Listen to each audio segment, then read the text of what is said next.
Good afternoon, everyone, and welcome back to the Atlantic Front.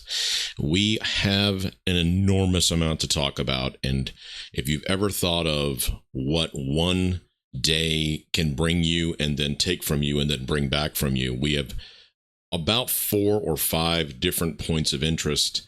We're going to focus in on some of the newest model data because of the amount of tropical wave development and or potential that is coming off of the African western coast. So we are looking currently at the current weather, and you can see that there is still a large amount of precipitation that is stuck down into the southeast, and you will go ahead and look a little bit closer to that. So right in here in the greater Charlotte area, it's going to be, right now it's currently 75 degrees in Charlotte, and I don't know if you guys are aware of how cold that really is on August 4th. There's just really nothing I can tell you for it, and we're going to show you some of that cold air damming that is really allowing for a lot of moisture to come in and bringing those temperatures way down. And it really all has to do with how much air weighs. So a dense amount of air, colder air, is so heavy that it sticks to the bottom and nothing can push it. So it will leave when it wants to leave. And right now it is staying put. So let's go ahead and take a look and see what we have with the cold air damming. So here's currently the temperature anomaly, and you can see that really from basically the Great Plains all the way through the Midwest, coming up into Tennessee, and then shooting all the way up in New England, you're talking about a tremendous amount of cold air for August 4th. I know some of this stuff can be, but August can be a little bit different for every region, of course, but in the South, you just don't see this. So that usually stays north of the Mason-Dixon line, which is, really in this zone here. So this is pretty common. You can see some of this, but it tends to not be able to make it down into the down into this zone here. Usually stays just like this. You can, and you also see some of these different highs will set up. So a high pressure will legitimately set up right here like this. So then cold air will come like this, and then we just bake in August. Now, I'm not saying that the heat's not coming back. It's not what I'm saying at all, but this is usually the setup. So when I show you this next slide here, or this next movement, you can see how it starts to, let's see here.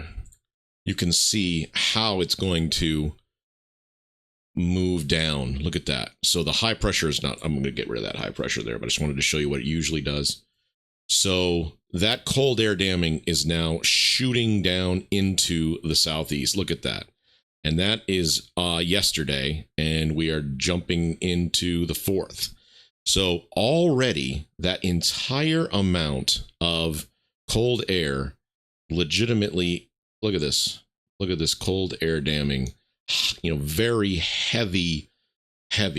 So you're only talking about a small amount of the United States that's really in a normal or a heated August type of pattern, and the majority of the United States is sitting at anywhere from 8 to 12 degrees below where they normally are.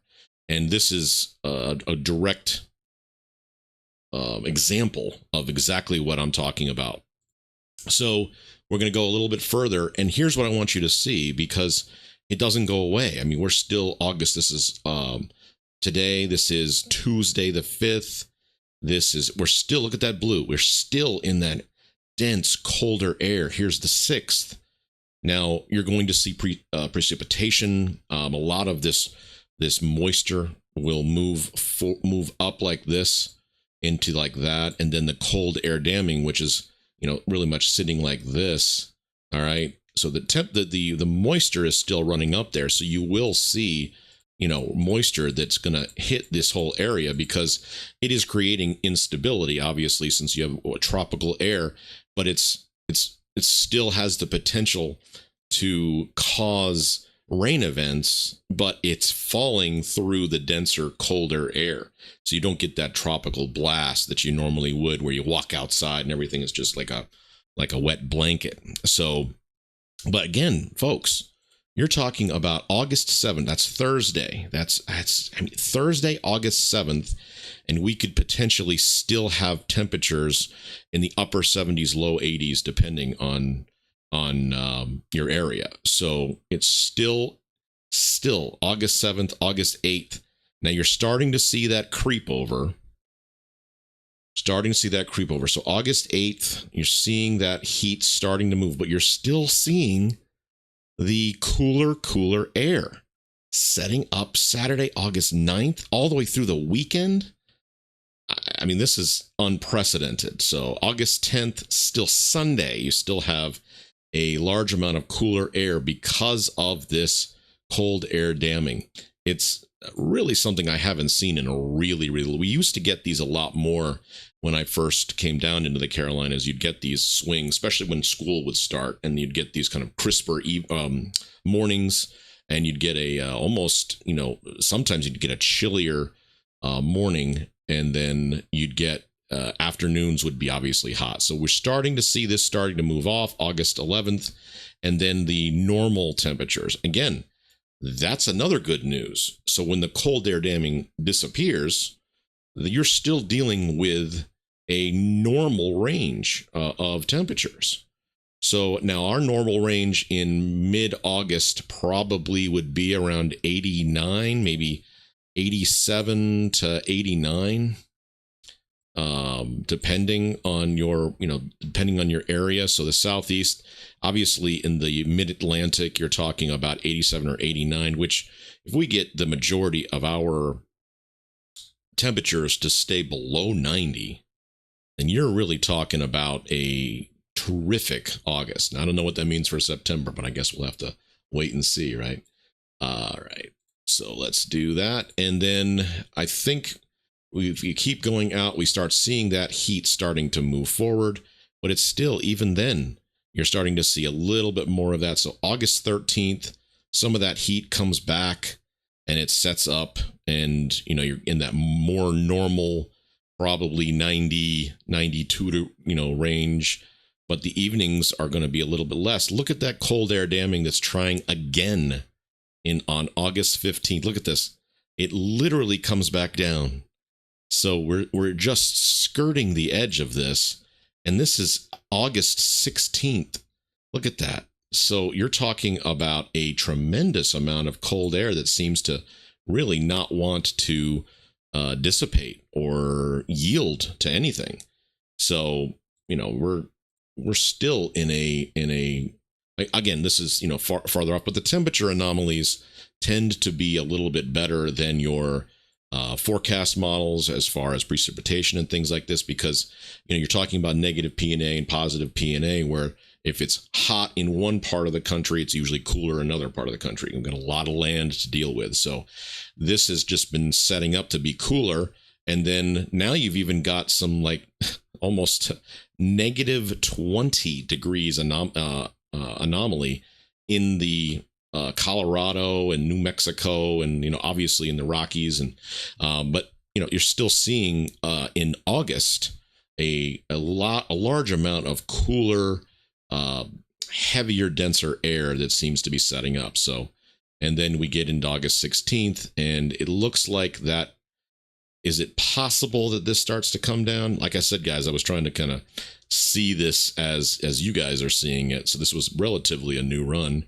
And it looks like some of that cold air will set up into the greater Texas area. So you're probably going to see some things that are going to be because along these lines, obviously, you're going to see precipitation, but it's going to kind of almost like a scoop or a spoon type of precipitation line that goes around into the Midwestern and Ohio Valley. So obviously, Kentucky, Tennessee, and stuff like this. So summer storms are not going to be.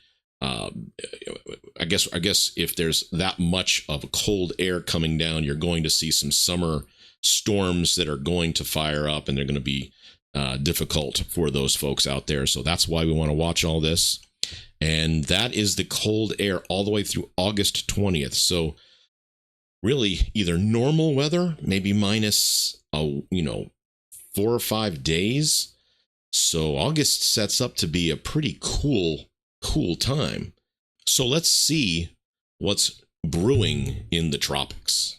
Here we have our brightness and temperature, which is going to show a lot of your precipitation and any type of decreases or almost some pressure increases. So, is the pressure raising or lowering? And it's representative by an RGB, or a red, green, and blue type of scenario here. So here we have Tropical Storm Dexter, and I'm going to go ahead and put down some of these areas that we're watching. So we're going to watch Tropical Storm Dexter. We have this area here. I want you guys to remember this as well. We also have I'd say this is that area I talked about yesterday. The Gulf, we're going to talk about this from a standpoint of where directionally this is going to go. And then, of course, you have some invests over here that look like they're going to go. So directionally, looks like they're all setting up to, in the current zone. And this is exactly, this is up to date here. So we don't know where this one's going. Is this going to be that fuel? Is it going to be something that's going to end up cruising into the Gulf? Is it going to be collected by something like this? Because obviously your tropical wave development off the coast of Africa is going to be like that as well. So you're seeing 4 points of interest, and I'm not even using this as an example here because I still think this has some potential as well. So I don't know what's going to go on here. So a lot of things have happened really, really quickly within the last, I would say, 6 to 10 hours with regards to the tropical development, and seeing a lot of what's going on with the Gulf, the temperature, the sea temperatures. The winds are starting to abate as far as trying to push away. So you're seeing some pretty good waves here of this is the Canadian showing some of that pressure down here or flow down there. Again, this is also the representation of that cold air damming that sits like this. So this is all in that cold air zone. This tends to not be very positive for homegrown tropical development. So, the United States is really taking care of us right now by pushing a lot of stuff down, suppressing a lot of energy, heavier, denser air. That's really I'd say the reason why we're not seeing as much development, because of wind shear and the way that the clouds and the precipitation possibilities are either coming in from the tropics and then coming in and then being hit with some cooler air and then just suppressing and or some light rain. We've been seeing a lot of light rain as well too. So those are our points of interest. This is the, obviously, this zone here is where we this is that area that we have to look out for. This is all like that. So, well, let's try to make this where it doesn't, so it looks like this. These are our areas of concern here, I would say, like this. So I'm not forecasting anything. Obviously, that's not what I'm here for, but I put on my, the thumbnail that new model data. And even then I had a question mark on whether or not some of this energy was going to go towards the eastern seaboard of the United States or moving its way into the Gulf. So I'm going to show you exactly why that is and why it's so confusing this far out. Now, when I show you the GFS, it's going to show you a large amount of discrepancy between some of the other models. But the GFS tends to do pretty well with identifying a storm and its ability. Directionally, the GFS kind of falls apart. So the Euro tends to step in when the GFS is saying that it's going to be a Category 5 hurricane or something like this. The Euro brings it down and says, okay, this could be a tropical depression or something like this. But it's the development the GFS really can see and the possibility of the creation of these tropical storms. So let's talk about the GFS and some of the tropical development. Here we have the GFS. Now, folks, we are going to be talking about a down the line, almost a week away, sometimes even further out. So take this for what it is, informational. And again, we're really trying to pinpoint creation. So here's the GFS, and this is the last run from yesterday. So I literally clicked off of the model data and another run came in, and this is what it showed me. So we're going to watch right around this area here. Okay, this is the area I want you to this is a combined or a lot of agreement within the models is showing a creation event. So here we go, August 6th, that's 2 days away, and we're going to see something form, and there it is. So the formation is right that low in that just off the coast of Africa. So it's starting its pressure and its ascent. Again, this is the run from yesterday. So we're starting to see that. So again, our eyes are here, all right? So we've already moved like this, okay? That's how we've moved. And then let's keep going with this. And let's go. So the next, we're still watching that, still watching. So we're coming into here. Now, I thought that this was where I believed that something was going to change, or there was a lot of indecision within the models. So you never know which way it's going to go. You don't realize. You don't see a lot of, so it would be, here's the center of the storm, just like that. Is it going to go like this? Again, yesterday's model, or is it going to go into this? So you just don't know which way it's going to go. So let's see where it tends to go here. So it starts to move, and there it goes. And we're still in a pretty good atmospheric pressure as far as normality. There's not a lot of change. I mean, you've got a 1014 that is, it's still not really anything different than just a pretty good storm, but the GFS wants us to watch that. So there it is back again. So now we're in August 12th and it starts to move. The pressure is still saying, and there it starts to go right there, be getting into those warmer waters. So these warmer waters here like this and warmer waters here like that. Typically this is that area here where we start to see a lot of explosion or intensification. So that's where why these storms tend to, I guess, be attracted to the eastern seaboard, Florida, of course, the Gulf. So let's see where this says it's going. So again, yesterday's run, and all of a sudden this thing starts to intensify into a 958, 953. So you're talking about a strong Category 3 with potential to, of course, go forward or explode even more. So that is the direction that it hit, and it's talking about almost a Daytona Beach type of a hit there. So that was the run that was yesterday's run. Okay. Here we have the run that is a little bit more of a close-up here, so I want you guys to see that.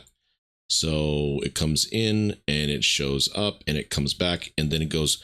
So this run we had it down to 939, which is a very strong Category 3 or Category 4, and then it still comes into that Space Coast area / Daytona, that whole thing. You never know which direction that's going to go. So that's pretty daunting. And of course, You also want to see which direction it goes across Florida, comes up into Georgia, maybe takes a little jaunt west, northwest, and then starts its turn into the area of the mountains, the Appalachians, and kind of sees that area and then turns into a low, but still pretty strong. So that's what the GFS run was yesterday. So let's talk about what the current GFS is saying. All right. So here is our creation. All right. This is, again, created right here.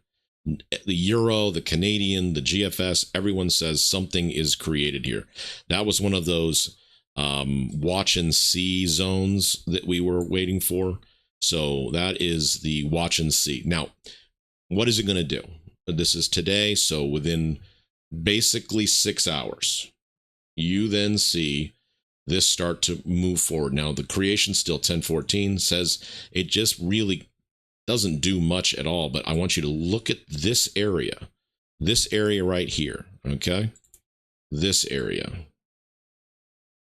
It's, even though it had some growth here. All right. Even though it was there and it was a low, if it was something that was like that, then it started to die off here. But watch this area right here. Watch that. So we go forward, still nothing, still nothing, still nothing, still nothing, still nothing. Okay. But look at this plume. All right. Look at that plume. So we've moved straight towards Florida, which was yesterday's kind of run. All right. And now we're still not forming anything. Nothing is formed. So is that going to stay like that? We shall see. So it moves forward, moves forward, moves forward, and it's still going right north of Cuba. Starts to get a little bit dicey and interesting right here, okay? So right around that same area right in there is starting to say, you know, hello.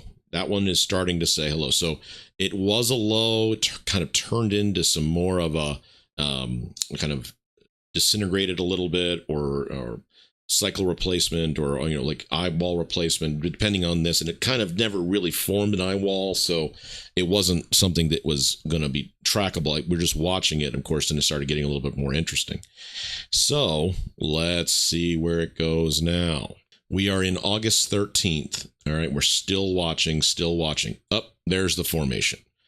So 10-11, there's the formation. So just off the coast of the south tip of maybe just in that southern Florida, Keys, Miami, and it just sits there for a while. That's, you know, from about 14, 15. So that's a lot of rain for Florida right there. And then we keep moving, and then it goes into the Gulf of America. So 992, and there we go. So it starts to form in there a 948, 947. So you're talking about a strong category or a weak category 4. I mean, is there really such a thing? Strong category 3. So the first run looked like that. Was on this side of Florida. And then the other run on this side of Florida. And then on the other run, you have this side basically going into Louisiana area, New Orleans, kind of almost a direct hit into that zone. Now, what does all that mean, folks? So is that something that we are concerned about? Concerned is not the deal, because literally in 8 hours, we've seen this thing move forward and then, you know, kind of split. So if we use this, since this is the most current run, we're going to show you what it, so yesterday it looked, well, yesterday it looked like this. And then today it did this. And this is August 11th. So we're still talking about a good amount of time that it's, you know, working its way. This is the zone. This is that area that we are watching right in there like this. And it came off like this. and we just don't know which way it's going to go. Is it going to go like this?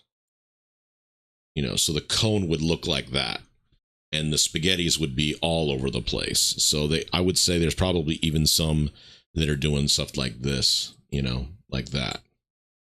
And when you're that far off in August 11th, that's when you tend to see a lot of the, that's when you see that a lot of different model disagreement, not model agreement. And then it sits in there and runs forward. So we're going to watch these models, but it really is interesting because if it goes into the east, they're saying a category 4. If it goes into the Gulf, then it's a category 4. Either way, this is going to be something we're going to watch over the course of time. So between, I would say, August 14th-ish for the eastern coast of the eastern tip of Florida down in the boot, and then it starts to move forward, and by August 15th it starts to be forming, going into the Gulf, and who knows which direction it could go. It jaunts to the west, it could go further up the coast, it just depends on what it's doing, so what it wants to do. So that is what we are looking at, folks, and it is an exciting time, obviously.